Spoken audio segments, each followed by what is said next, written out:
Come closer, wanderer, and listen carefully. There is something strange happening to many people today, and maybe we still do not have the exact words for it. It feels as if we no longer experience life directly, as if there is always a second layer between us and reality. A voice in the back of the mind is constantly watching, judging, narrating.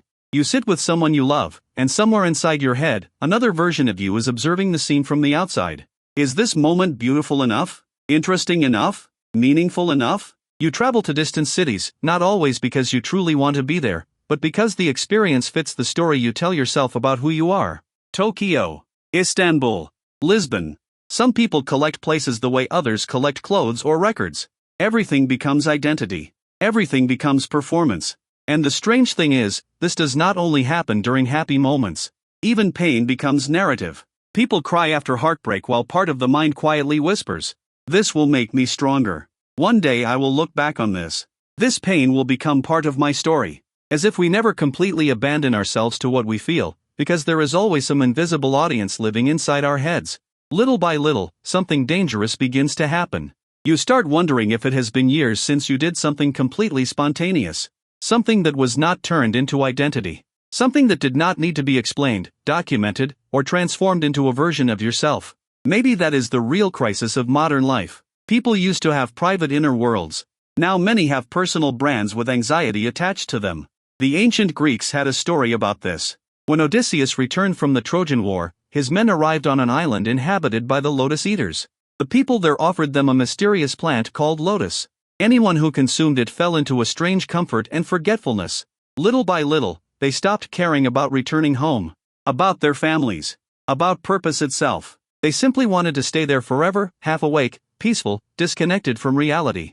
And honestly, sometimes it feels like we are not very far from that island anymore. Only now, the lotus has changed shape. Infinite scrolling. Short videos at 2 in the morning. Constant stimulation. Permanent distraction. You open your phone for just 1 minute, and suddenly 90 minutes of your life are gone. You watched a stranger restore an old bathtub.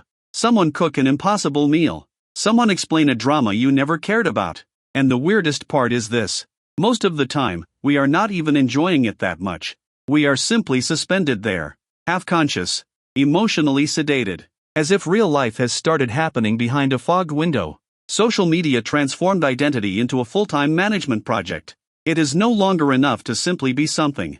Now you must project it, maintain it, edit it, and make it consumable. People no longer compare only money or beauty. They compare entire lifestyles. The way you travel. The books you read. The coffee you drink. The way you age. Even the way you relax. And after a while, many people begin feeling something difficult to explain. The sensation that they have not done anything truly free in a very long time. Nothing useless. Nothing honest. Nothing fully alive. Maybe that is why some of the happiest moments in life are absurdly simple. Laughing uncontrollably at a gas station at 3 in the morning. Eating cheap food on a sidewalk. Watching a storm through a window without doing anything productive. Moments where the character disappears, and the person finally returns. Maybe growing up is not becoming more impressive. Maybe it is slowly returning to the things that never needed a stage in the first place. Because in the end, you can spend years building a sophisticated version of yourself and still feel that something essential was left outside the story. Perhaps the real battle of our time is this. Learning how to experience life while it is actually happening. Without constantly translating every moment into content, identity, or future nostalgia. Time passes for everyone equally. But some people move through life like tourists inside their own existence, while others are truly present inside it. And when, even for a few minutes, you forget the performance, the image, and the narrative, something very close to peace appears. The quiet feeling of becoming human again.